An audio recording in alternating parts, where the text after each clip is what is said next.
baby blue. Yeah, those baby blue.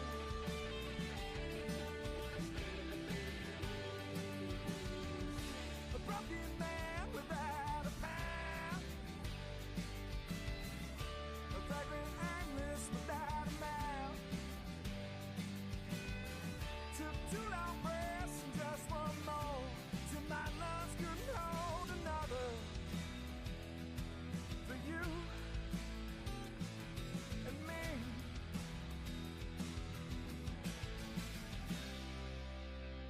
And those baby blues. Yeah, those baby blues.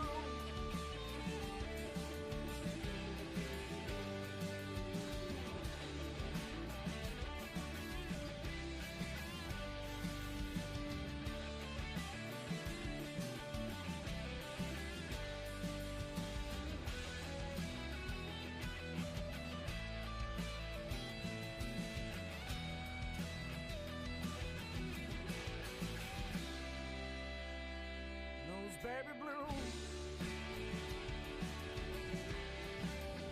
Yeah, those baby blues.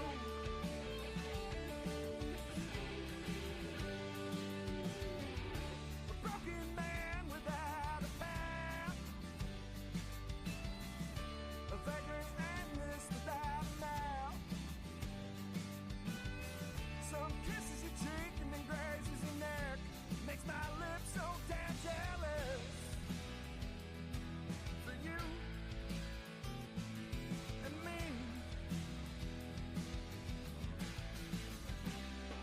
Yeah, what is up, 24/7 Buff Pandemonium? It's your guy, Swank. It is Tuesday night. It is 8:30 Eastern Standard Time, 8:32. Sorry about it. And you are watching the K-Gun Report right here on the Buff Fan Base Network. We have a great show lined up for you tonight. I don't know if we're going to have any Reed Boy appearances. Get your over-unders in right now.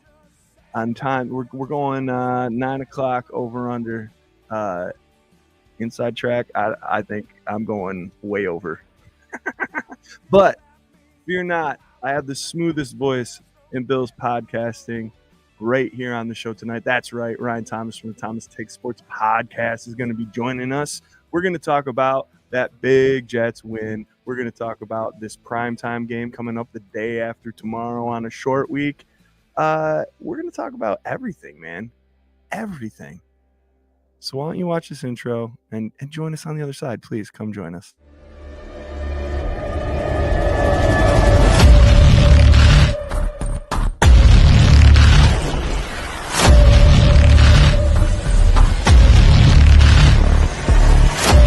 Hey Bills Mafia, this is Don Beebe of the Buffalo Bills, and you're listening to the one and only K-Gun Report.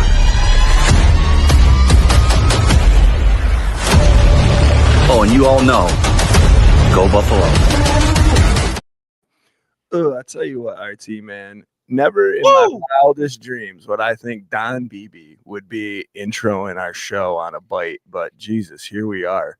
You know, here we are. Never did I think I'd have his phone number, which is even crazier. Ladies and gentlemen, welcome to the K-Gun Report. We're freaking stoked for you guys to be here. Season 6, episode 27, right here next to me. You know him, you love him. Co-host of Sunday Sessions, the Thomas Takes Sports podcast. Oh, that silky voice, man. That's Ryan Thomas right there. RT, tell them all about yourself. Man, just a Buffalo kid turned into a Buffalo guy that loves the Buffalo Bills, loves Buffalo, loves the Buffalo man. That's me right here.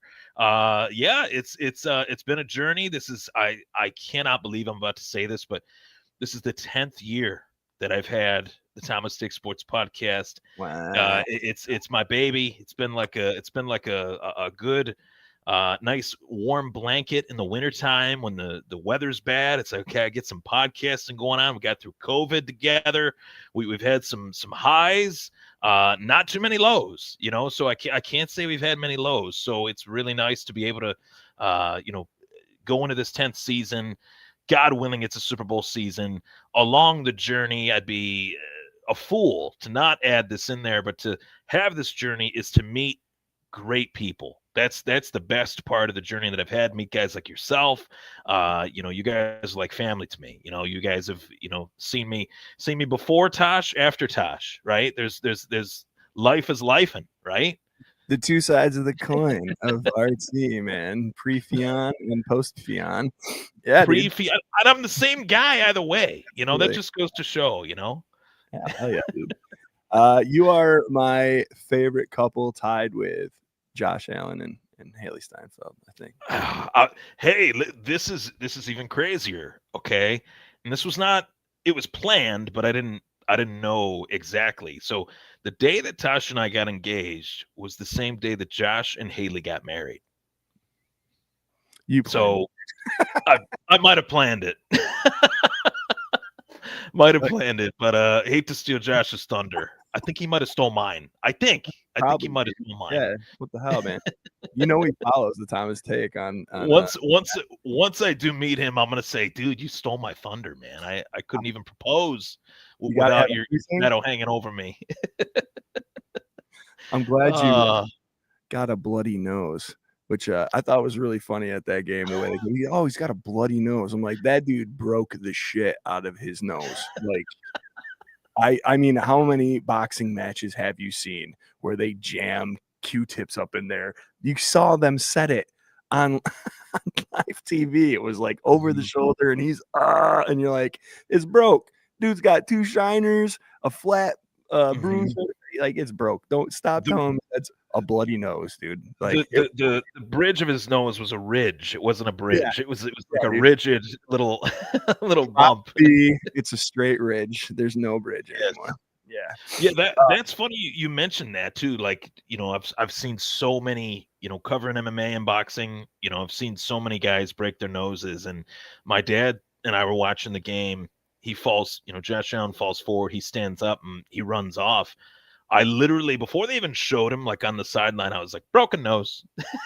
My dad was like, really? And then he ran off, and I just knew it.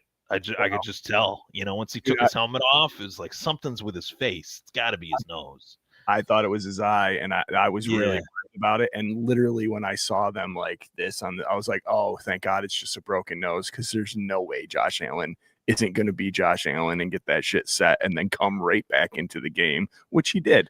But like, I was really afraid it was his eye, and I'm like, oh no, dude, that's bad news. Like, he needs his depth perception. Like, we need to get this thing together. But we'll get into all that. I have to say, guys, we are part of the Buff Fan Base Network. Super proud to be. And as such, we are sponsored by 26 Shirts. Go to 26shirts.com. See what Del Reed and the gang got cooking up. The freshest threads, the best deals, the hottest trends.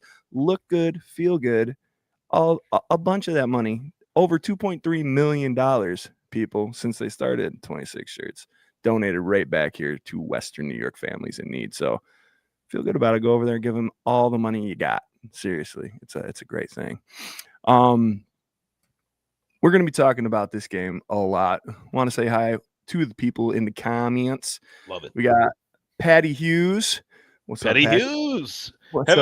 haven't heard from that guy in a while. Did that guy and me make a trade today? I saw That it. happened? I was watching the comment. I got an email alert that said your ESPN blah blah blah. I got a trade. Oh, you're old school. You still get the email alerts like me. That's cool. Yeah, I respect it. I respect it. Well, I was trying to I've been so immersed in my phone and computers here with all the Rager, and then I did this benefit this last weekend and all this. It's just been nothing but. So I've kind of tried to take a couple days away from it, and but I got an email. I'm like, well, please tell the people about this trade, and then explain it to me, because I thought it was interesting. Oh, but, always. I was like, where is this going? Go ahead, RT. Yeah. So just to paint the picture for you, I'll kind of peel back the curtain, as I like to do. So I actually wasn't really looking to make a trade. Like I didn't seek this out. I'll just put it that way. I saw that I got a trade offer, but it was like 6 hours after he sent it. I don't know if I went to bed or I missed it or whatever. I was like, oh, like ESPN did this little update and like everything is a square. And I Yeah. was like, oh, trade offer? Like, oh. And then I looked at it and it's me trading away Brock Purdy, who I was really excited to get. I like Brock Purdy a lot. Yep. He's actually one of my favorite quarterbacks to watch, you know, outside of Josh Allen, obviously. But Brock Purdy got hurt, you know, so it was like I'd be sending Brock Purdy away for Dak Prescott. And the main thing with me is I try so hard not to put my fandom of teams I like or teams I hate too much into my head. I just take try to take the best players possible. But after watching that Dallas Cowboys documentary with Jerry Jones, I wanted to just vomit from watching it, and it reinvigorated my hate for Dallas. Even though when I was a little kid, I loved the Cowboys only because I liked the helmet. You know, like how when you're a kid, you're attracted to like certain colors or certain shapes or things like that. That's the why only reason. Dolphin fans, man. You know what I mean? It's Yeah, like the colors, all that. yeah, that's the only reason for that, right? So that was the only reason I was a Dallas fan. My mom had a huge crush on Troy Aikman. That's a sidebar. She'd get me like Troy Aikman stuff because she thought he was attractive and all that. Yeah. But mom's watching too, so I had to throw that out there. But but I thought about it for a little while. I'm like, I don't know if I can trade for a guy on the Cowboys, because then it would give me a reason to watch the Cowboys, and they're on prime time enough. So it's like, okay, if they're on prime time, it would give me a reason to watch them, even though I don't want to watch them, but Brock Purdy's hurt. So I basically took what I could get for a player that was hurt, and I didn't want to dip into like the Daniel Jones waiver wire well of Trevor, you know, all those waiver wire. Aaron Rodgers is still out there in this league. So it's like, I don't want those guys. I want somebody that's at least a quality starter, which I would consider Dak for fantasy, at least, to be a quality starter. So yeah, it got my wheels turning on, you know, on that trade, and I accepted. So Pat said, you know, thanks for accepting. Good to know that you're willing to make trades. It's like, well, you sent the offer, man. I didn't send it to you. You sent it to me. I'll look it over. If it makes sense, you know, I'll accept it. You know, so that's just the way it was. That's the way it went. And that's the way the story goes. Yeah, it was just funny. Like I was like that. Those are two names that I did not expect to see flippy floppied, but it was pretty funny. Yeah, I made a trade in my guillotine league. This is my first year in a guillotine league, and my really buddy, hard. Yeah, it is. My buddy Kyle, man, his brother runs it, and I got in. There's 18 people. It's like intense, but I've made it through. I'm doing good. I think if I wasn't the top scorer this week, I was like in the top 3, so feeling good. Josh Allen is available this week. So I don't want to say and give away too many secrets, but I might have put in a little bid for him. We'll see what happens. But I did make a trade in my guillotine league this week, and I was very stoked on it. Kyle's wife, Alicia, she's also in this league, and she was in Brock Purdy jail. And actually, I can't remember. Man, her name on the, I gotta look it up, but her name on the league is really good. Like it's like, you know, a great fantasy league name, but very topical for Purdy's unfortunate events that have happened. Yeah. Purdy Did Me Dirty is the name of her. Okay. Of her team. So my buddy gets at me and he's like, hey, Alicia's got a little bit of QB trouble, you know. Is there any trades that you would do? So I looked at her roster. She was starting Russell Wilson. And I was like, okay. I have Drake May, which I'm not like super pumped on, but fine. And then I had Stafford on my bench. And then I also had Devontae Adams. He was like my flex wide receiver. She has Justin Jefferson. Ooh. So I said, what would you think about? And I don't want, you know, we're all friends and I'm not like whatever. But if you don't like it, look at my roster, see what you think. But what would you think about Matt Stafford handcuffed with Devontae Adams for Justin Jefferson?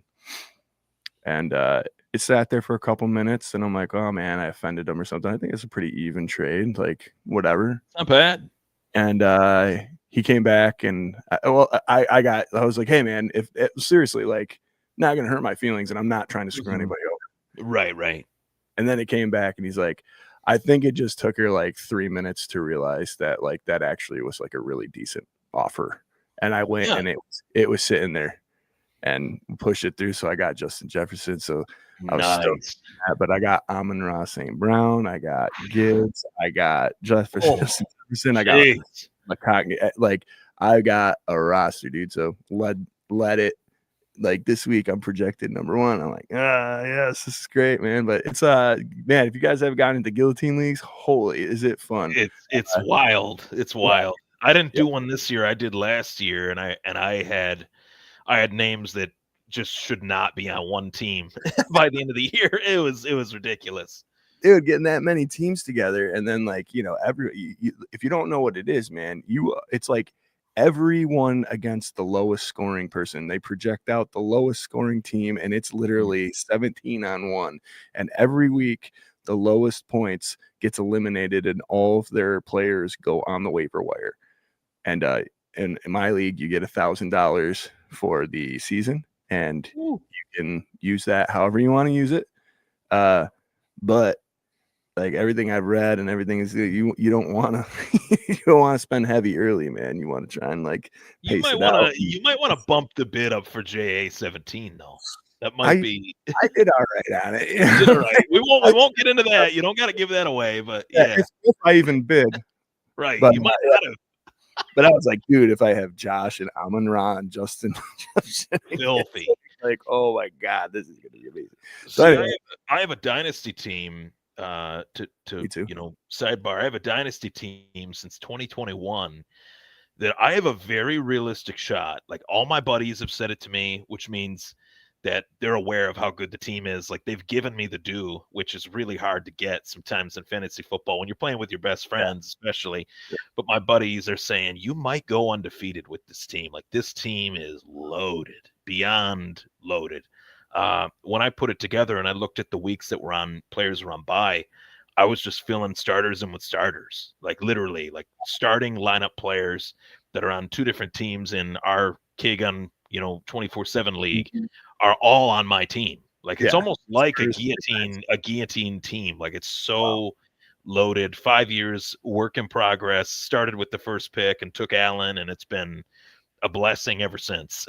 So it's fun. It's a lot of fun.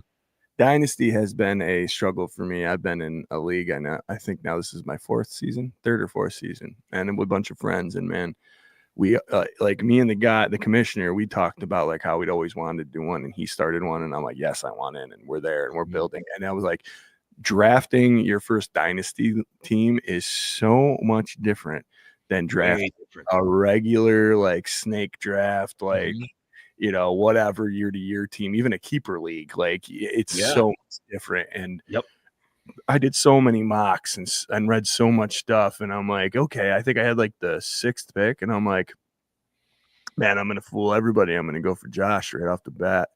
Nobody will even think number 1 overall. Gone. Yeah.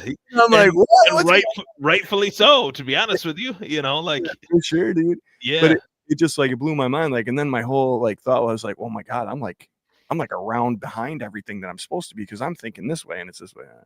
Anyway, wild. Enough about fantasy football. I digress. Guys, thank you so much for showing up. We got Patrick Hughes. We got Seth, who says he wants to see Josh Allen's butt over on X. Good for you, bro. I mean, hey, more power to you. We got blame him, And I mean, there's a lot of people that want to see Josh Allen's butt. We got Debbie Emerson. Hey, Mafia, go Bills. What's up, Debbie?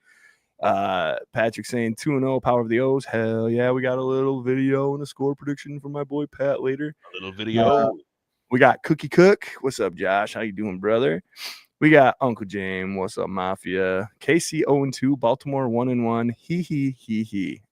I do appreciate the he's, man. And what a great feeling. Very good feeling.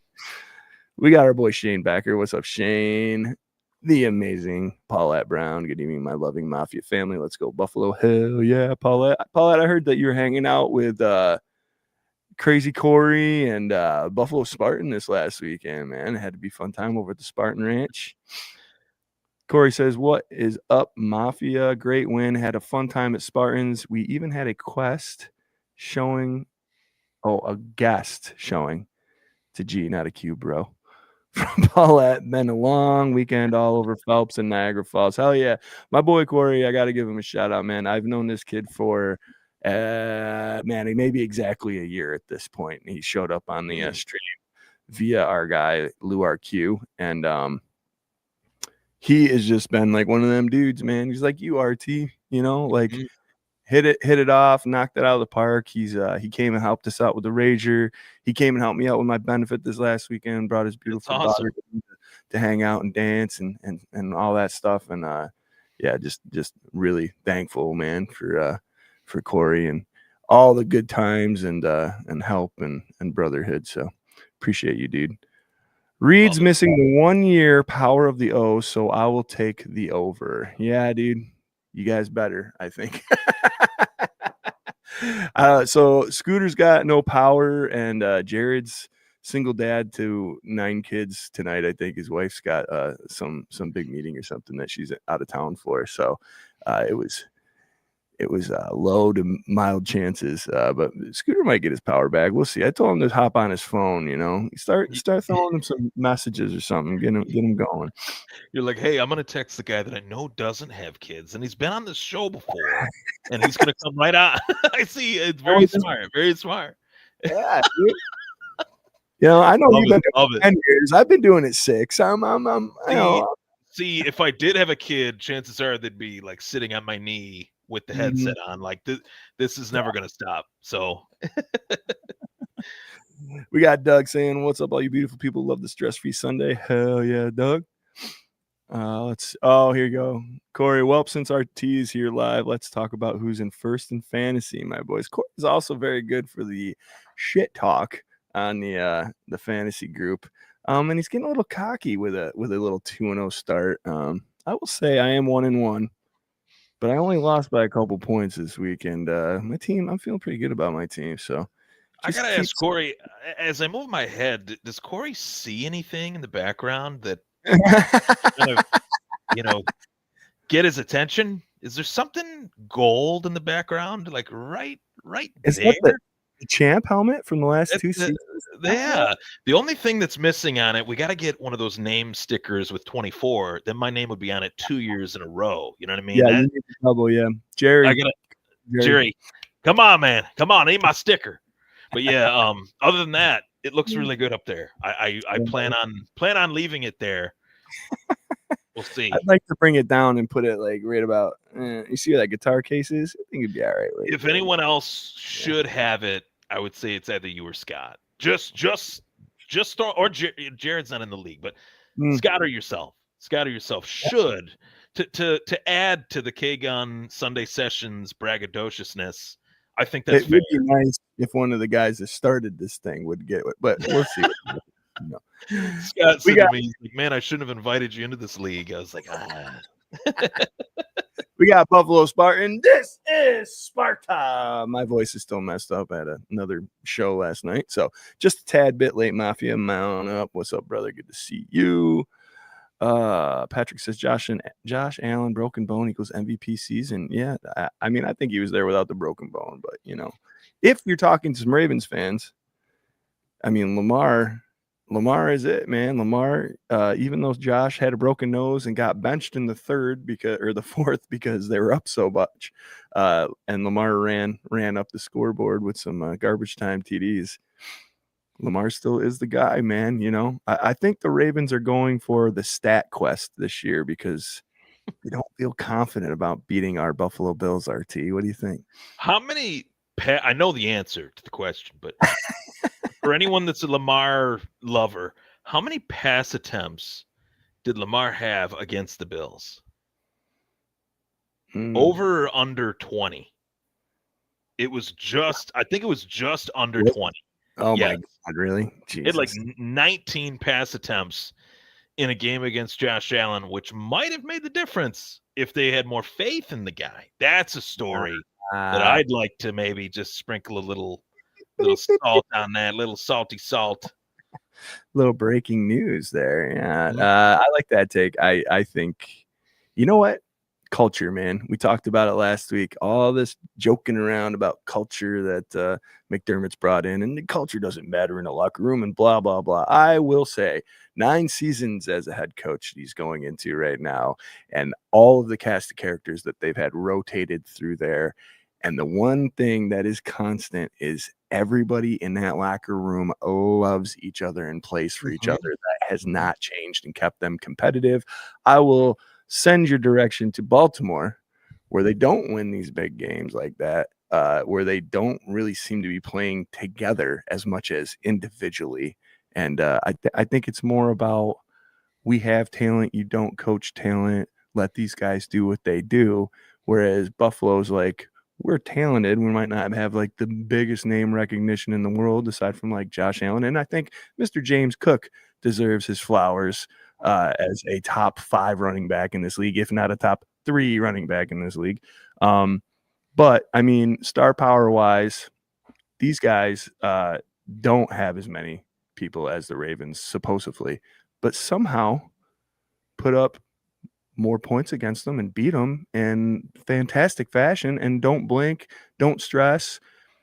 Nobody's blaming anybody. Take responsibility for the defense not even not playing at their best, and then come back this week and completely wipe Baltimore Light, as they were trying to call Jersey, off the map. Oh God, who said that whoever said that the New York Jets are Baltimore Light? Yeah, they might need to watch another sport. Like, well, honestly, when it's like the most fantastic loss you've seen against the Pittsburgh Steelers. And this is Baltimore like this rushing attack and this multifaceted quarterback. Oh my God. Yeah, NFL Network. I can't remember who the hell said it, but yeah. No one does it better than the Week 1 Jets, and no one does it worse than the Week 2 New York Jets. So I don't know, man. When the game's on the line, do the Baltimore Ravens put it in the hands of Derrick Henry, or do they put it in the hands of Lamar Jackson? Yeah. You know what I think is funny is Week 1, Henry all day, right? It was Henry game, blah, blah, blah. And then Henry ended up, I mean, it's a team sport. I think this is part of like that culture thing that I'm talking about, right? Where it's like Josh Allen did not take, like, you could tell he was happy after that win. Maybe the most obvious that he'd been happy that this team pulled this out. But Lamar, not happy, fine. It wasn't about the team losing. It was about individuals. It was about this. It was about they did this, or it was about the rest did this, or it was whatever. And every single interview that you heard that week, I swear to God, the players on the Raven side were just, well, this and this, and it was all excuses. Mm-hmm. The Bills were saying, like, we pulled it off, thankfully, but we got a lot to work on. Like, even, you know, and that's like a common thread. And I think even with this game, we blew them out by 20 points. There's still a lot to work on. Like, that's the mindset moving forward. And I think that's how, again, this team seems to gel and buy into the culture aspect of things as opposed to the individual. The sayings aren't just sayings. They're like words to live by, you know, like humble and victory, humble and hungry, championship caliber, playoff caliber. You know, he says playoff caliber a lot, McDermott, that is, during like training camp. Yeah. And when I first heard that, I'm like, shouldn't we be championship caliber? But then I realized as a coach, like, and what I've learned in my brief coaching experience, but I've learned it very quickly, was you don't want to throw too much too soon. Like, you need to compart the season in 4 parts, essentially, you know, in order to get to where you want to go. First, you need to win the division, then, you know, try to secure that 1 seed, then get to the AFC Championship, then get to the Super Bowl. Like, those are the ways that, you know, you got to like set that ladder, you know what I mean? That the steps that you have to take to get to the top, right? And it sounds so cliche, but I feel like that's what Sean McDermott did, not just this year, but year 1, where they made that play. They broke the playoff drought, for crying out loud, with a completely different roster. So Tyrod and Shady. Yeah. So I think that I think that people have started to notice, and I talked to Scott about this once before, and probably yourself too, maybe off the air. But I think Sean McDermott is a way better coach these last 2-3 years than he's ever been. Like Yeah. the aggressiveness, like knowing what he's got, obviously in Josh Allen helps, but knowing what he's got, like in James Cook and Keon starting to carve out a role, which is really great. Yeah. I'm just really loving what I've seen like these last 2 years as far as like the aggressiveness from McDermott that shows that he's got faith in his guys, and his guys reciprocate that, knowing that he has faith in them. So pretty cool. Absolutely. And I think like he's not, he's a student of the game. He is not somebody that is like over the top about like, I know everything. This is what it is. It seems like he is willing to learn. He is more than willing to listen to his coordinators and his coaches and kind of think tank it, but not afraid to step in and say, well, actually, we're going to do this way. But Right. I think for the most part, he lets his guys coach and do their thing, and he guides. Mhm. And then absolutely, I think he has evolved, and especially, you're right, like this last 3 seasons really started to come into his own. I think you see a lot like offensive coordinators that get that job for the first, like the first offensive coordinator job you get, or like the first coordinator job that becomes a head coach or whatever. The ones that go in too hard, too fast, my way, highway, crazy Fizzle out. systems, you can't do it. You just can't do it. Look at Dable in Jersey right now. How the hell that guy still has a job after this many seasons? I have no idea. If Sean McDermott got that job after the first season, they would have got rid of him. Like, Right. It just like it's nuts. I know he brought him to the playoffs and he did all this stuff, but there is no consistency. There is nothing valuable besides Malik Neighbor and Yeah. right now, No, yeah, I agree. And I was thinking, I look at Sean McDermott because he is in that Andy Reid tree. And I mean, look at Andy Reid. I mean, Andy Reid was in Philadelphia. I didn't know exactly how long Andy Reid was in Philadelphia till I had this thought, but I knew that he was in Philadelphia for a long time. He was there for like 14 years. Like that's crazy. Not many coaches coach in one place for that long outside of like Shula and Belichick and Marv Levy and legends, right? So the fact that he was there that long and then they decided, you know what, maybe it might be best for you to go in another direction. We're going to go in another direction. I don't remember him going to KC right away. I could be wrong on that. Maybe he took like a year off due to like burnout. So. You're right. He took a year off due to like burnout, and then he took on KC. KC was horrible prior to him going there. They were a mess, and he came in and brought in Alex Smith and drafted Mahomes and rebuilt kind of the I'd call them the Kansas City Eagles. Kind of made the Chiefs. Very very Philly-esque. With Mahomes being like the closest thing to a Favre McNabb hybrid from when I first started watching them. So, I mean, that's what really good coaches do. They're able to adjust and grow, and be humble. Absolutely. It's been a lot of fun to watch. I mean, the most fun to watch since the 90s. Yeah, for sure. It's 9:00, guys. Want to remind you we're part of the Buff Fan Base Network. Super proud to be. Also sponsored by 26 Shirts. Go to 26shirts.com. See what's up over there. We have been talking a little bit about this game. I wanted to throw this up quick. We've been doing a new thing called 3 Up, 3 Down. I was trying to give. Oh, that's not the right thing. Whatever. The graphics somewhere, dude. It's been a crazy day. 3 Up, 3 Down. I want one player on the offense, one player on the defense, one player on special teams, if applicable, for an up, and the same thing for a down. Make sure you're putting yours in the comment, and appreciate you guys doing so. Big game, 30-10, easy Sunday. I was so damn tired after this festival that I put on all weekend. It was so nice just to sit there, order food, watch this game unfold the way it unfolded. I was off by 10 on the Bills score and 3 on the Jets score. I said 40-13, but I'll take 30-10. That's fine, especially with that garbage time touchdown for the Jets.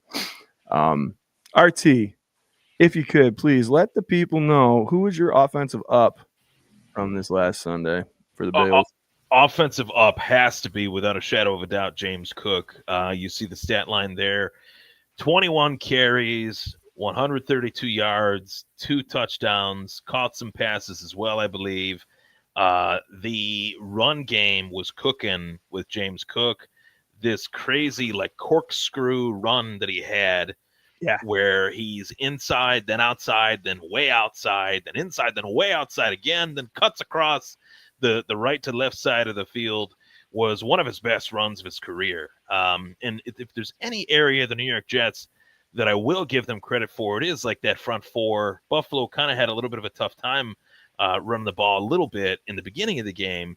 Mhm. But once they started running, I think they're running a lot of counters and some delays. James Cook, with that kind of quick twitch speed that he has in tight windows, tight spaces, I should say, he was really effective. And the stat sheet shows it. I mean, that is why we paid James Cook. Like, if anybody, myself included last week, like, I'm like, man, I just want to see him break a tackle. He broke a lot of tackles against the Jets, probably more tackles in a half than he had in all of last week's game. So he was really effective. It was really great to see him shine, and James Cook is my offensive up 100%. Dude, I right there with you. I'll say that is who my guy was. But I don't take the low hanging fruit. I'll leave it for everybody else. James Cook was amazing, but I'll tell you my offensive up, and maybe for reasons not why he usually would be, is Josh Allen. Josh Allen played a role this weekend that a lot of people are like, "Where's Josh Allen?" I'll tell you where he is. Right behind center with a broken nose, managing the game and winning the game in a different way without a flashy stat line.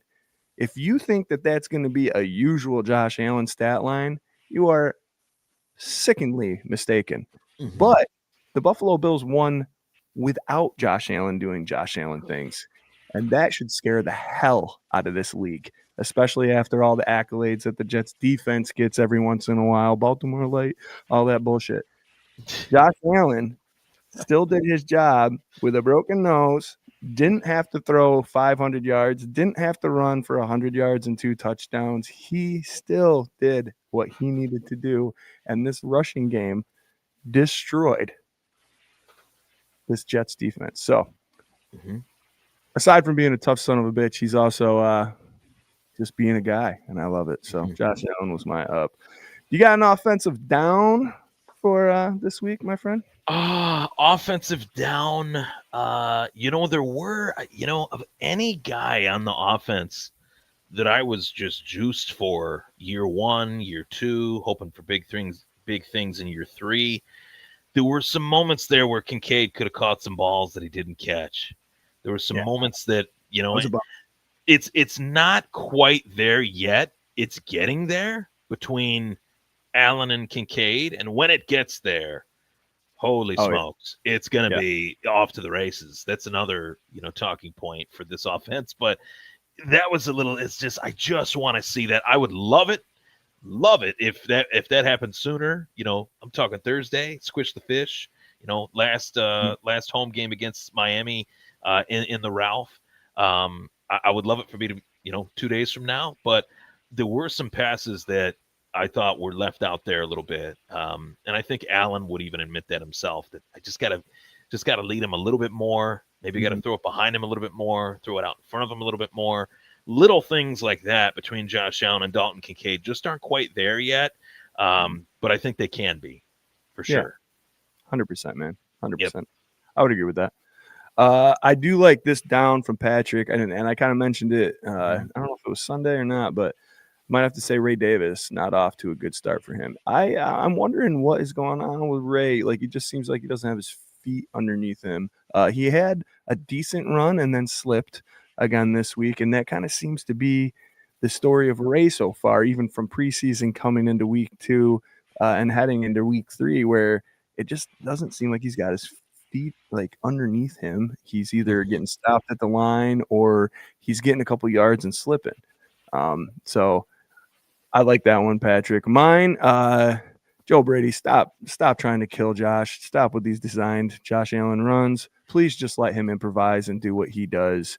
I am so sick of it. Like you got the dude's nose broke. I tweeted about it during it. I love you, Joe Brady. I love Josh Allen. Stop with it. It just, they don't look clean. I don't understand it. Like if it's going to be a tush push or it's going to be a whatever. I just think that you can have a pass called and he can improvise and do that stuff on his own. And it is always at least 7 yards when he does it. Like, and Would when you he, agree it's better for him to run during a pass play than these design runs? Like, I absolutely, yeah, like 100%, because he's gonna get positive yardage. yeah. Like if he decides to do it, now he's at the point in his career where I think he's willing to take the throwaway a little more, right? Mhm. But he's also not afraid to go pick up that first down and then some and shoulder a safety or a linebacker 5 yards out of bounds. So Right. to me, man, like just stop trying to get so cute with these up the gut designed Josh Allen run. Like just get the option, let him go and do his thing. He's so good when you do that. Right as they did that design run, which was the play that he got hurt on, because they did it once before that as Yeah. well. But right when they did the play that he got hurt on, just as he faked that handoff, I was like, "Oh, what a horrible play!" Because the line was just bunched, and I don't understand it. You know me, like Swank. We were talking about this, in the Dable years. Dable would do this where he would put him on like an option play, and it's like he's not playing at Wyoming anymore, guys. Like we're in year 8. You know what I mean? Like this guy. Yeah. This guy is the only first-round pick out of Wyoming in NFL history, to my knowledge. I can't think of another one. Definitely in the top 10, no less. Like this is our guy. Like let's not put him in harm's way. No. I don't want to see that anymore. No, me neither, man. Absolutely agree. Let's move on to the defense. A defensive up. If you don't mind, RT, I'll take this one first. Mm-hmm. How about that bounce back? How about Bobby Babich calling a game and that big bounce back, just wiping out Justin Fields as a threat, Hall as a threat, Wilson, unfortunately for my dynasty league, as a threat. Like, just, I mean, Trubisky had more passing yards than Justin Fields. This is a stat. I almost like when you said ups, I couldn't even focus like on what was going on with Allen appropriately, because as soon as Allen came out, Mitch Trubisky came in, and Mitch Trubisky, ice in his veins, just fires this beautiful dart dagger of a pass, and the look on Mitch Trubisky's face after he threw it, he was just like he looked like it was just any other day. I'm like, you go, Mitch. Like dust off that right shoulder. That was pretty badass. I have to admit, man. I tell you, all that stuff with the quarterback competition and all that shit, and he comes in there, no warm up, while Josh is holding his face, running off and just throws a dime. And I I'm couldn't like, believe it. It was beautiful. Real quick, if you throw your attention to the screen here, where I'm circling Mitch Trubisky, 1 for 2, 32 yards. I'll switch it over to the Jets really fast so you can see Justin Fields, 3 for 11 and 27 yards. So, yes, Mitch Trubisky did have more passing yards than one. It's a sore subject even for me. Like I said, I don't want to let my haterness, hinder my fantasy team. I started Justin Fields last week in the K-Gun League. It was a horrible decision. I should not have done it. I knew I shouldn't have done it. It's early. Why would I start a guy against the Bills, number one, and number two, Justin Fields? He's just not it. He was a late round flyer that, he probably won't even be on my team by week 5. So week 1 is a lie, as they say. Who do you got for an up on defense? Man, a guy that I thought played one of his best games last week was Ed Oliver. And he was out this week, obviously, so somebody had to step up. But Christian Benford, what a day for Christian Benford. He had a beautiful tackle for loss. He had a few deflected passes. He was flying all over the field, running deep routes with Garrett Wilson when they tried to stretch the field. This guy, I said it week one, he's the most underrated corner in the game. Like there is far and away a lot of great corners in this league right now, but nobody's talking about how good this guy is. And I'm glad, frankly, I'm really glad that not many people are talking about him, because he's just flying under the radar, doing his job. And it seems like a great guy too, with what he does with the community and everything. So he's a credit to the team, a credit to the community. What's better than that? Nothing. Absolutely nothing. I love that kid. I love also the contract that we got. That was great for him. Yeah. Great for us. Yep. Yeah. He is, again, one of those dudes, like you're saying, what, the top 5, top 10 corner in the league? Absolutely. In my eyes. I mean, he's amazing. I will say, man, Joey Bosa, we're getting a lot of votes for Joey Bosa, and the guy's got 3 forced fumbles in 2 games, leads the league in that stat. Nobody else has more than 1. So old man Bosa out there just wreaking havoc so far. Hopefully they manage that, and he keeps doing it all the way through till the Super Bowl. Big honorable mention for me, man. I thought Cole Bishop was playing with fire in his ass too, and even though that stupid play on the sideline, he came out shoving people, at least it showed some juice and that he was fired up and that this is what's going on. Then he got that sack, and I was like, all right, dude, like, you heard everybody saying that you didn't deserve to be back there. You heard everybody saying that Pepper should have came to the Buffalo, and you went out and showed him what was up after a tough week and getting your head bounced like a basketball against Derrick Henry. So I was happy for Cole Bishop too, man. Yeah, definitely. He definitely stepped up. We saw vintage Matt Milano early in the game. It's like it's still there. It's still there, keeping him healthy.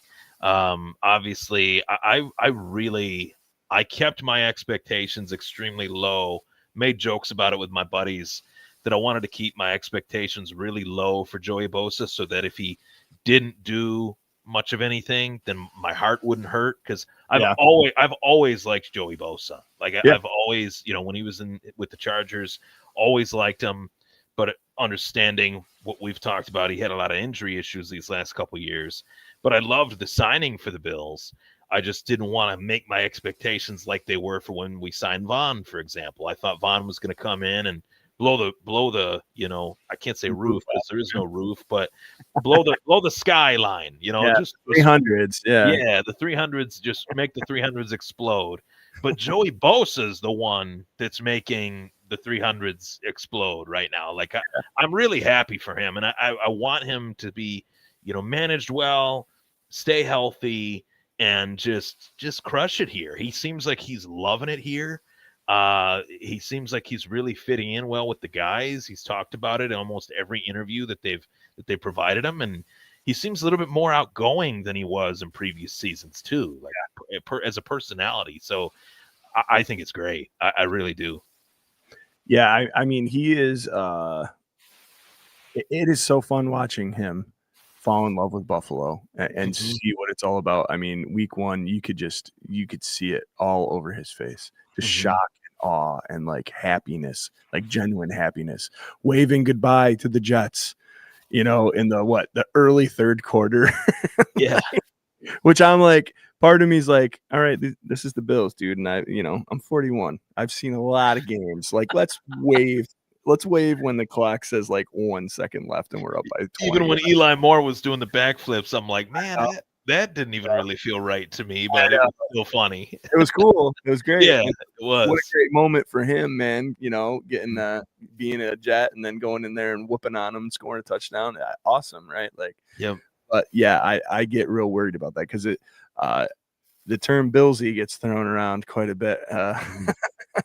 And a Billsy thing would have been like broken ankle from being, doing backflips or doing something silly like that. I'm knocking on wood still, but like, those are the things that like miracle type, wide right type, 13-second type, like really embedded Bills fans are like, just wait. Just wait till there's 3 zeros on the clock. Yeah, just And do whatever you want, but just wait. right. So, any defensive downs for you from this game? Defensive downs. Man, I would say it was his first action, so I don't want to be too harsh, but there's been some moments where Trey White in that game Sunday just looked a little behind the receiver, rather than in front of the receiver. The aggressiveness wasn't really where I wanted it to be for his first game back, but it wasn't his first game back at home. So maybe, just maybe, circle the wagons, as Chris Berman says, and we see Trey White playing a little bit juiced up, playing against the Dolphins. First game back at Highmark, active, more likely than not, I'd assume. Yeah. Could be better things to come for him, but there were some moments where he just looked like he wasn't really as aware of the routes as he, little rusty, I guess you could say. But I mean, all in all, I think the pressure was there. I think the number one target was pretty much shut down by Benford. And I think the defense is a work in progress. I'd like to think without their best defensive player from week one at Oliver, I thought they played fantastic. They only allowed 10 points, so not much to complain about. Yeah, 100%, man. And there was a couple fun moments from Trey. You got that shot there on the sideline, skipping around, doing all that stuff. And it was nice to see him happy. But, I agree. I think that there's still work to be done there. And I think he's still coming back from that injury a little bit. So, yeah, I would think, I would agree with that. For me, man, injuries on the defensive side, we need to start catching a break on some of this stuff. Matt Milano with what is apparently not too bad of a pec injury now. It's been such a treat to see him and Bernard finally be able to be back there together. And now here we are, halfway through week 2, and he gets pulled because of an injury. And just, not that I don't think Dorian Williams is a stud, and I really like Dorian's play, but I just, the Mafia deserves to see Milano and Bernard back there, and I want to see it. Special team wise, real quick, rapid fire. I didn't have a whole lot of downs. I thought, man, I think this new coach, the new special teams coordinator, is doing a fantastic job turning this around. But my up, Prater, man. Prater's automatic. I think Bass, if Prater wasn't 463 years old, Bass should be very afraid. The dude's just automatic. He's absolutely automatic. I know he hasn't been tested from 55 or 60, whatever, but dude, he goes out there and does his job, RT, I don't know if you've heard this before, but after week 1, I saw this tweet that said that Prater looks like what a cigarette would look like in human form. And it makes so much. He reminds me of Nate Groff or whatever from the Replacements. Yeah, it's literally the kicker on the replay. He just takes a big long drag, and before he kicks the ball, and stomps it out. There's degenerates in the crowd. Oh yeah, dude. I love it. I love the Matt Prater mania that's been going on since that Baltimore comeback. But I've always liked Matt Prater. Me and my buddy Eric, it was either me or him that would draft him in fantasy. And I actually went back to the first year of our league, which was on Yahoo, was in 2011. And I drafted him when he was in Denver, and he was in Arizona for a really long time. So yeah, I mean, he's been with Denver, Arizona, Detroit, Buffalo, I want to say. I think that's the order, maybe. Yeah. So God bless him. I think he's having a time of his life. He gets to be a part of a Super Bowl contending team, wearing a jersey that he's got number 15. A kicker wearing number 15 is just so weird to me. It looks off, but it's right for Matt Prater's probably last stop in his career. But you mentioned, you bring up a great point. A lot of people are debating if he keeps drilling field goals, is there going to be a decision to be made here? Because prior to Bass's injury, they were looking at other kickers and stuff too, just to give him a little competition. And then they get Matt Prater, and Matt Prater has been dynamite. So, I think it's Bass's job still. I can't look at any one game that Bass missed a kick, and I thought that's why they lost. You could say the Kansas City game, but there was still playoff-wise, but there was still enough time for them to stop them and maybe get another drive in. So I don't know, but I am loving the human cigarette, Matt Prater. It was just such a great comment, dude. And I was just like, wow, yeah. Like I called him Dusty Toe when he kicked the 52-yarder.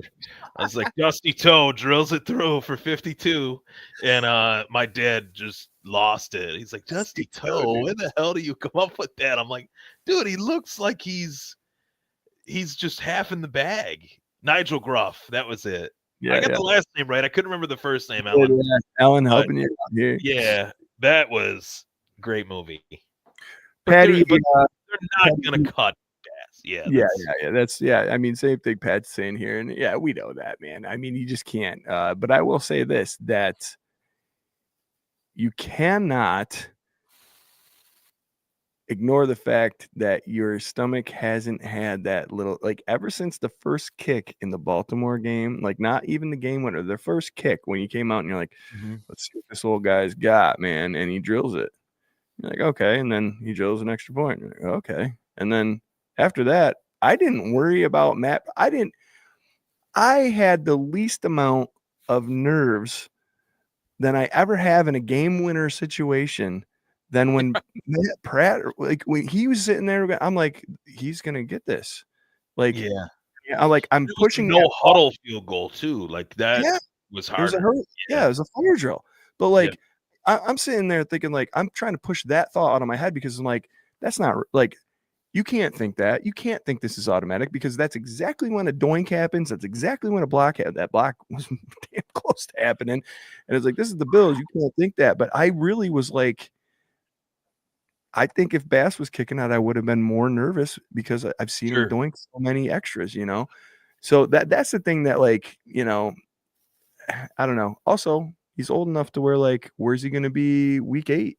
Where's he going to be week 14? Like, is he going to get tired? Is it like, and not to be like that. If the dude's drilling field goals, good on him, dude. Keep it going. But we know that this isn't going to be like, extend him for 5 years. Like if there's any, I will say this to counter Pat's point. If there's any position that could challenge Tom Brady's 23 years, it's the kicker position. Like Gary Anderson, Morton Anderson, all these, kickers. Vinatieri kicked for forever. So if he's making field goals, he's going to have a job somewhere. They're hard to come by. So whether it's for Bass or not, I'm wondering if when Bass comes back, do they put Prater on the practice squad and keep him in case Bass re-injures something or whatever. That's a possibility. They did say, like, the type of injury that Bass has, man, is like one that could affect his swing. Like, it could be more of a problem. It could be like what we saw with like a Dan Carpenter, where Dan came in and he was automatic for like the first season and then got smoked by Richard Sherman and then was like never the same. Like, you just couldn't trust him.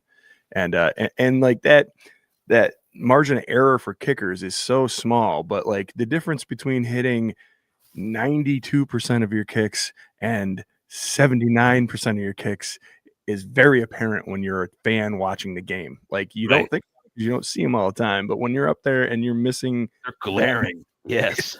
Like, what's going on? Bass wasn't missing, wasn't missing 58-yard field goals, which is crazy. He was missing short chip shots and point after attempts. After attempts, like if you're in the NFL, a point after attempt, few guys should miss a PAT, like if any, Well, I'll tell you, man, in the last 3-4 years, so many. I don't ever remember seeing this many point afters missed, like in the late 90s, early 2000s, even mid 2000s. But across the league, guys are missing point afters, and I'm like, how are you even on a team? Like, like what? 20-yard chip shot. I even, as a joke, almost blew my hamstring out doing it, but I kicked a 30-yard field goal. Oh shit! That's pretty good. Yeah, Man. I literally like duffed it and kicked it, and it was like a knuckler. I'm like, that's not Matt Prater. That was like Ryan Lindell. Yeah. RT, man, it's 9:30. I know I've kept you here for an hour. We haven't even talked about the next game. You good for like another little bit or no? I'm good. All right, cool, roll. man. Let's go. Let's Fire go. it up. Fire Guys, it up. we're gonna push on here and talk a little bit about this matchup we got coming on primetime day after tomorrow. A short week, a short turnaround. The Miami Dolphins are coming to town. Here's a little our lads roster chart here. Woof. Woof is right. Mike McDaniels, man. Let's talk just for a second about this dude, man. Like, we love talking about Mike McDaniel. We've done this before. what is going on with this guy? Like, I know, like, it's so funny to see people being like, well, like his comments aren't really like charming or funny anymore, and like They never were, man. They weren't back then when he was being a dick. Like now you're losing, and you're like, well, geez, he's not like. Well, the object of the game is to win the game, and obviously we didn't win the game, so what we want to do is win. It's like a Madden take, like I don't know, it's just gnarly. What I don't even know where to start because they're so bad, and I'm not a jinx. I'm not a jinxing kind of guy, but RT, tell me, what is your take on what the Miami offense can put together against our defense? Like, what do we have to do to just completely take care of business this weekend? To be honest with you, a lot of people have gotten this wrong. So I'm stating something that I really hold in my heart for the Dolphins. Like, I love to analyze every single football team, without any bias or fandom. It's hard sometimes. I want to see the Dolphins lose every single week, because they're the Bills' rival. But if there's the best player on the Miami Dolphins hasn't been Tyreek Hill the last 2 or 3 years. It's been Devin Achane. So that's the guy that I think could wreck a game really at any point. The question is, there's got to be a little bit of an effectiveness from Tua, and that kind of is a caveat because sometimes Tua is effective and sometimes he is 100% not effective. And he needs to rely on A-Chain a little bit more, I think, in certain situations compared to knowing that he's got to force feed Tyreek Hill with a little bit of Stephon Diggs type stuff in his ear, Tyreek knowing that he wants to get the targets. So the way the team is made up is literally a contradiction because they don't have an effective quarterback, but they have an extremely effective running back that with a good quarterback, he'd be even better as a, run game opens up the pass game type thing. And Tyreek Hill is an athlete, but he's not the wideout that he was in KC on Miami. So it's like fitting a square peg in a round hole. It just doesn't work. It's just not. It's not gelling. It's not fitting. And Mike McDaniel, to your point, is not one to recognize that. He wants to keep trying with the same old band, try to play with the same old tunes, and the tunes have been played already. You know what I mean? Like it's been figured out. So I really question just where they're at as a franchise, and I honestly think falling 0-3, falling to 0-3, in Orchard Park, Old Orchard, would start the discussion of McDaniel being fired, would start the discussion of Tua being benched, potentially for Zach Wilson, and it could really change their entire season. And I don't think that's really crazy. And that's just their offense. Their defense is the worst in the NFL right now. Yeah. I wouldn't even, they lost a very close game to the New England Patriots. On paper, if you looked at the teams, Miami is better on paper than the Patriots, at least in my opinion, with the talent that they have offensively and the weapons that Tua's got. but New England more of a sound team. That Miami is just not a fundamentally sound team. So Darren Waller brought back, like it's a lot. It's a lot to look at and say that they're a threat. That's my take on it. I 100% agree with you. I really like started thinking about this earlier in the week, and it kind of is reminiscent of Kaepernick to me. Like that whole style of play that has really taken over the NFL. When it was brought in, nobody knew how to stop it. Nobody knew what was going on. I mean, it got him into the Super Bowl, you know. But it was very short-lived. Like within a season, teams started figuring it out. And and then, you know, I know politics and all that other stuff aside, Kaepernick's not in the league because he can't play in the league. He couldn't play in the league anymore. And he was benched. He was benched well before all the other stuff happened. Yep. And you know, we have seen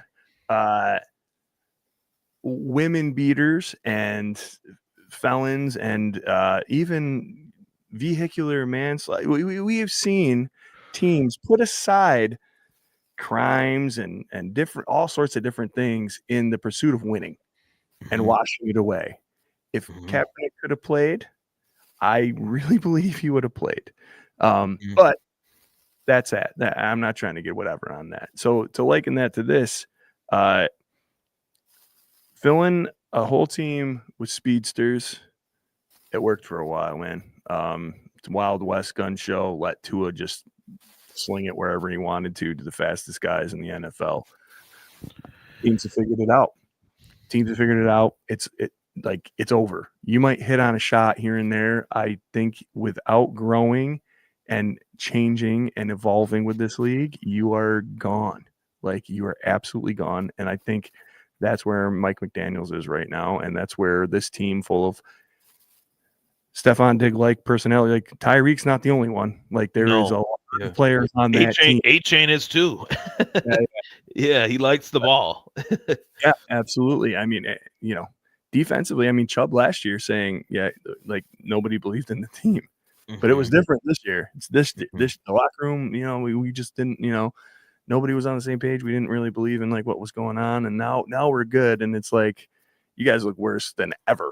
Like, and it doesn't make sense because you have all this talent, right? And you know, that'll go back to the culture part of things again for me and all that other stuff. Right. So I mean, I'm right there with you. I just don't know what they do other than like they're kind of a dangerous team because they got a chip on their shoulder and they're trying to get their first win, and to get that win in Buffalo against the division opponent. Sure. Don't sleep on them by any means, but literally play them the same way you've played them for the last 6 matchups. Like, I don't know what else to say to you. You know, like they don't have anything special, I don't think, up their sleeve. You got to try to stop Achane, and you got to make sure Tyreek doesn't slip out too long. Sure. If you rack Tua a couple times, you're good. That's where I'm at with it. So, flipping over to the other side of the ball, we just talked about how the defense is one of the worst in the league, if not the worst in the league. But what do you want to see out of the Bills offensively going into Thursday? Honestly, I want to see Josh Allen be Josh Allen to the Miami Dolphins. You know, the visor will help. I'm definitely assuming that he's going to be wearing a clear visor because the game's at night, right? That's okay. I'm just throwing that out there. He definitely should have a clear visor on.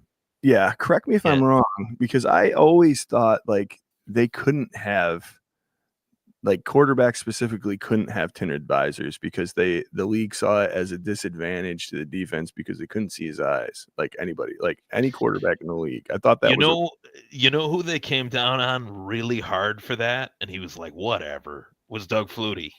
Oh, really? Yeah, when he went to San Diego, he was like, I'm not used to the sun out here. Like, I need a shaded visor. And they were like, okay. And then he threw for like 380, and then they were like, no. And he's like, whatever. And he just wore a clear one after that. But yeah, Dougie Fresh, I like to call him. Everybody in the league wanted to put Doug in a corner, man. Jesus. Yeah. It's It's like short. the guy's at a disadvantage enough. He's 5'6" barely. Just let him wear the visor. Yeah, that was really a huge deal at the time. But yeah, to my point, just let Josh Allen be Josh. Let him do his thing. I would say I do want to see Buffalo spread the ball around a lot. Like the teams that are really dangerous right now, Green Bay, that I've watched, their two of their games. Jordan Love was able to find multiple different receivers. I want to see Khalil Shakir. I want to see Josh Palmer. I want to see Kincaid. I talked about that, earlier in the show. I think they're getting there, him and Allen, but I want to see Kincaid and Allen really connect. And I think that the linebacking core, Tyrell Dodson out there, former Buffalo Bill, maybe Josh Allen will target that a little bit, knowing what Dodson kind of brings to the table in terms of his lack of man coverage kind of ability. He's playing the role for Miami that, Dorian Williams plays better than he did. You know what I mean? Because we still had Matt Milano. So Tyrell Dodson was more Milano's backup. So maybe target him. And other than that, I mean, the only guy that could really test you deep is Minkah Fitzpatrick. Another guy that Josh Allen knows very well is Rasul Douglas, who's on this team. So a lot of familiar pieces that have been on Miami and actually Buffalo that Josh Allen could kind of, pick apart, try to expose a little bit in certain matchups. Keon Coleman, man, I'm on that train. I'm hopping on. If whoever wants to be the conductor, I'll be right there. You know what I mean? He's starting to really scare teams. I believe it. I think his skill set is you want to talk about like Baltimore light. I think he's Mike Evans light. Keon Coleman, Mike Evans light. Yeah. Yep. So clip it. Mike Evans light. Keon Coleman for sure. Yep. I love it, man. I love it. I'm thinking down a similar vein. I want a nice balanced attack. I know we don't want to talk about being balanced, but like with Jimbo cooking the way he is, I think he is 4th in the league right now in rushing. Stat wise, I don't think any of them give a damn really too much about it as long as they're winning. But I could see him putting up another 100-yard day, and then I could see Josh getting back to where he was and throwing that ball around and really putting a cushion up before the third quarter again. And you might see old Joshy sitting by the halfway through the third into the fourth quarter on this one again. And I'm all about it. But it would be nice just to see some more some more distribution of the ball in the passing game, and just I want everybody to be comfortable and everybody to like I don't know, just everybody. If everybody's gonna eat, I want everybody's gonna eat. I want everybody eating every week. I want a full belly, after the game's over. Yeah, it could be leaning one way or the other a little bit, but I don't want no more sub 200-yard games. Leave a little dessert for Ray Davis too. He could use some sugar. He'll be all right. I'm not worried. Yeah, he'll be fine. Yeah. I just want to see with all that talk in the preseason about like, is James going to sign? Is James not going to sign? What's going on? Well, Ray Davis could probably just take it over, and now I'm looking at Ray Davis and it's like, maybe he couldn't now, like not right at the beginning of the season. Not saying he could eventually, but like maybe not. There's a reason that James Cook is the first running back to get a second contract in the Brandon Beane era. Yeah, right. That's it. You either are or you're not, and he is. Mm-hmm. So he's 176 through 2 weeks. It's not bad. I'll take that all day long. Sure. Yep. Sure. Yep. All right, man. Let's go. X Factor score predictions, and dealer's choice, man. You want me to go first, or do you want to go? You take it. You take the mantle. All right, here we go. X Factor for me this week. I am going to go on the offensive side of the ball. I think I've been riding the defense here for the last 2 weeks. For me, I want to see Shakir.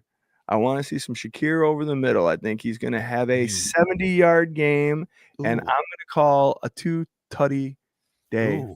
Mr. Khalil Shakir. This is his, hey, I'm still a guy on this team and I still know what I'm doing game. And I'm good with it. So put him in your fantasy leagues if you want, especially if you're, playing in guillotine against me this week. Please put him in.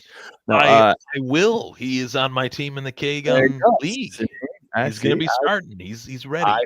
I am feeling very good about Khalil Shakir this week. Nice. Score-wise, I was a little bummed. I called him in the 40s. I think they would have made it again if they did, but I'll do this. Keeping in mind that Josh is going to be benched in the 4th, we'll say 35-10. That's where I'm at. Big old Bills Buffalo win at home in prime time. Nice, easy Thursday night going into your Friday to end your week. All right. I'm going to go X Factor. See, I did offense the first 2 weeks. I'm going to go defense, and I'm going defense because we mentioned, the quarterback that is of the Miami Dolphins, Tua.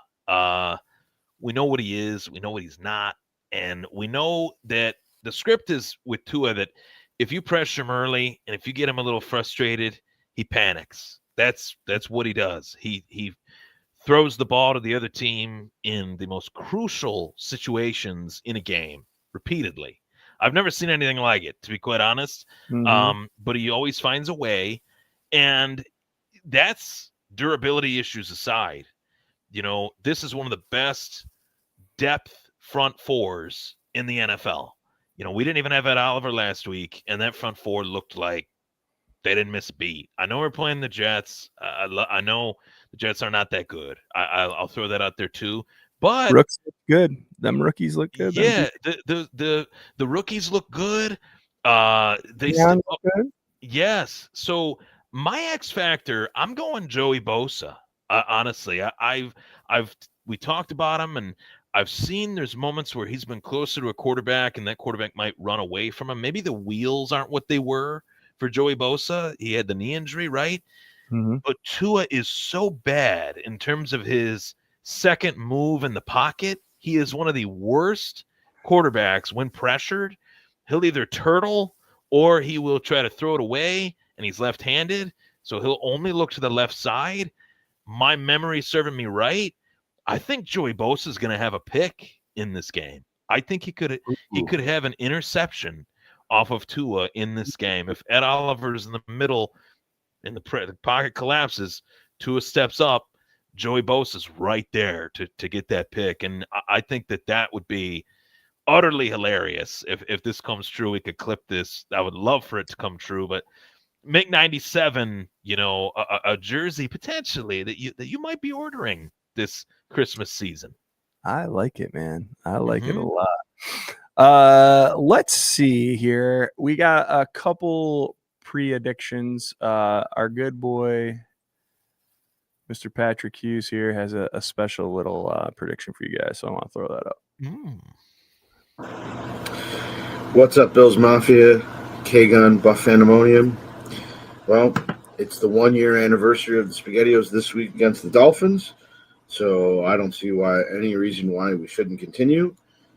Power of the O's, baby. Score prediction. Bills 40, Dolphins 10. Let's go. Well, let's go indeed. Let's go. I like it, man. 1 year since we started doing this SpaghettiO thing. Let's hope this is the last year. No, it's fun, man, and I'm glad it kind of came out like organically. And dude, the only reason cold SpaghettiOs, I hate cold SpaghettiOs. Oh, it was disgusting.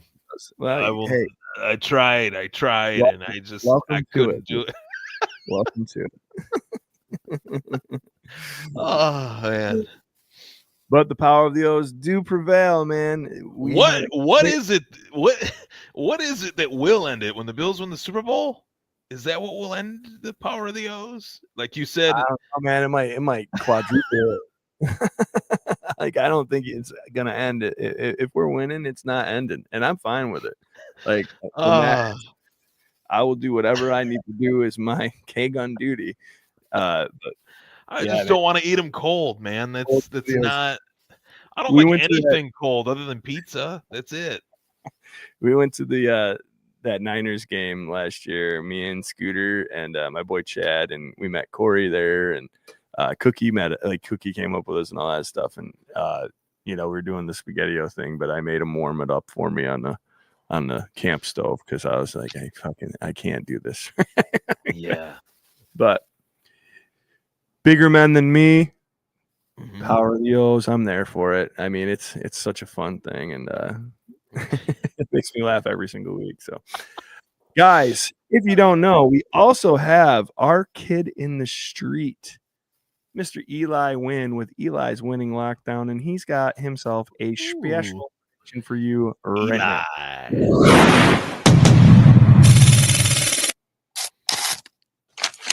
Hey, welcome to Eli's Winning Lockdown. This Thursday at 8:15 p.m., Bills versus Dolphins. The fish, I say, we squish them and move on with our day. If all three phases play their fundamentals, it will be like they've chucked their O's and will be good to go. In the words of a guy named Mike, to win games, you have to win the game. Honestly, that is how you lose the game. Hold on, Swank. I'm getting something. Breaking news! The Dolphins fans have called a fan-only meeting to discuss Tua turning the ball over. Stay tuned for more. Prediction 41-27. Bills win. That's critical. Shout out to Thermos Thomas and Grape Davis. Can't wait to see how their glorious adventure ends. Almond butter. And as always, peace.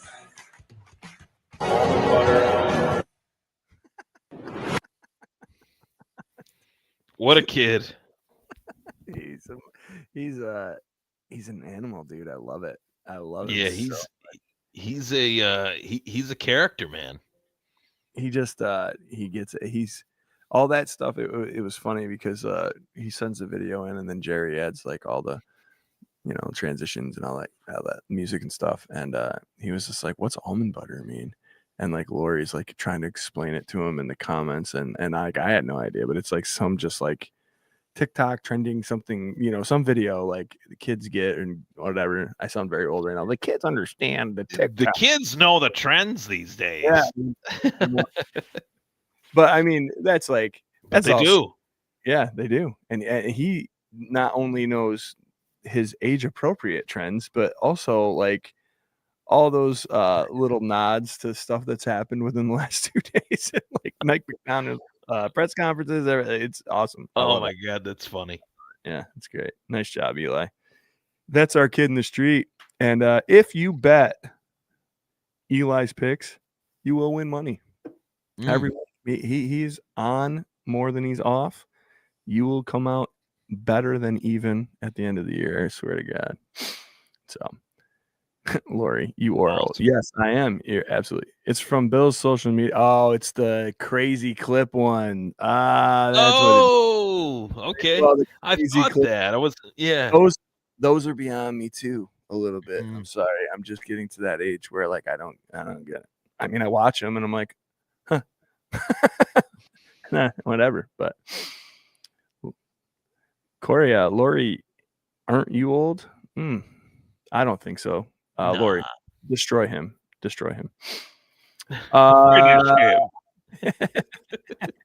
Guys, we're up over 1,000 viewers. Thank you guys so much. We did go over. It's about an hour and a half show. RT, thank you so much for popping in at last minute and helping me out. Of course. Here. I thought, you know what? Why don't I finish the day strong? I hit every tree that you could think of while golfing. Like every single one.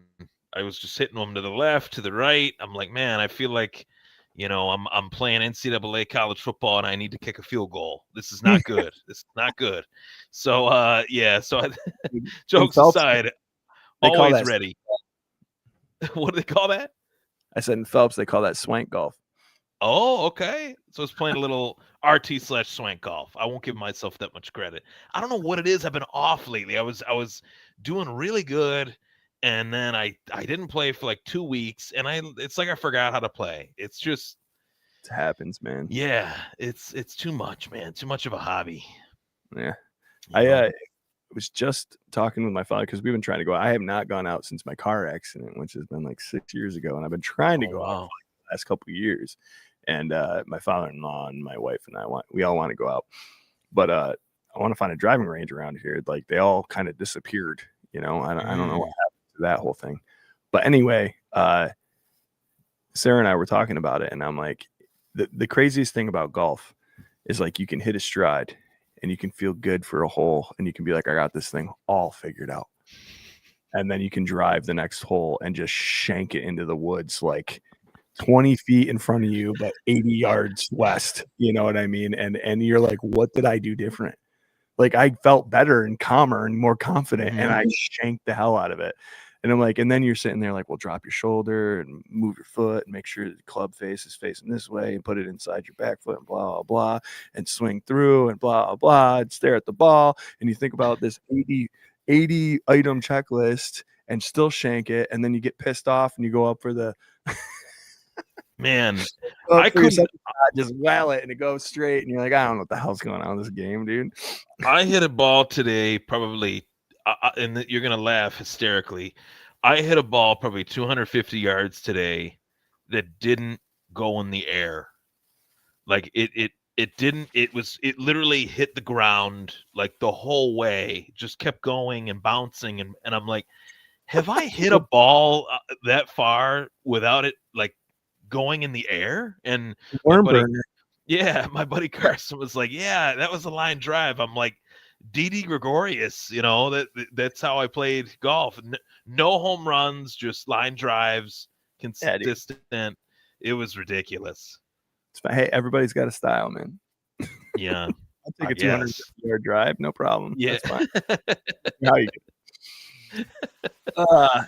Man, let's do a final thought. Please sign off and let these guys know where to find you. And again, thank you so much. Get the hell out of you, RT. And yes, anytime. So yeah, final thoughts.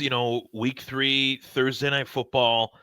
I'm only a fan of Thursday night football when the Buffalo Bills are playing. I'll watch any football game, but when the Bills are playing on Thursday night, it's really the only Thursday night game worth watching for me. Like I can skip the Jaguars and Bengals or whatever game that they might choose. Usually the matchups aren't that good for Thursday night, is my point. So I'm gonna go Bills, in a dominant fashion. Didn't give a score prediction, so I'm gonna go 38-13. That's gonna be my score prediction. Buffalo getting that dub, 3-0.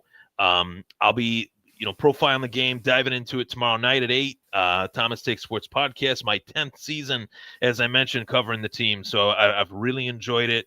Had a real awesome opportunity to meet some great people. Of course, Swank, Scott, Jared, you boys are at the top of the list. So I really appreciate anytime you guys, need me to hop on, barring my availability. Of course, if I'm free, I'm on. You know what I mean? So that's the way the cookie crumbles, as Jim Carrey once said in Bruce Almighty. But yeah, Thomas Take Sports Podcast, man. Wednesdays at 8, Buffalo fan base. Would love to see y'all there tomorrow night. Hell yeah, do it up, man. Follow my boy RT everywhere. He's on the YouTubes, he's on the Tweeters, he's everywhere, man. And great takes as always. Thank you. Longest friend, absolute longest friend in this live stream podcasting world. So appreciate the hell out of you, dude. Guys, enjoy every minute of this. I say it every week, but we know that these good times can't last forever. So while we're living in them, just eat it all up, man. I expect a completely dominant performance. I expect an easy going, fun, beer drinking, wing eating Thursday night and a really happy victory Friday. That's where I'm going on it with a big win. To go 3-0 in the conference the first 3 weeks and 2-0 in the division, like beating the Baltimore Ravens and hoping against all that is good and evil and beautiful in this universe that the Chiefs just go 0-3. There's just so much to be thankful for heading into week 3 of this beautiful NFL season. Guys, you can catch us right here every single Tuesday night, 8:30 p.m. Eastern Standard Time for the K-Gun Report on the Buffalo Fanbase Network, sponsored by 26 Shirts. Go check them out, please. Also, you can check myself and RT and our boy Scooter Magooter out an hour and a half before kickoff on Thursday night for Sunday session. Yes. And we'll give you all of our last minute takes, and we get the inactive list right as we go on. It's a quick half hour. It's fun, and love it. Off the official kickoff show of the Buff fan base, man. Can't go wrong. So with that say, it's 10 o'clock. You got an hour and a half out of Swank and RT. Wow. It's like bonus footage at the end of a movie, man. Bonus. Special features. Yeah, dude. Remember those? Rings. Yeah, I do. We just did a Lord of the Rings director's cut live stream right now. So. Yes. Yep.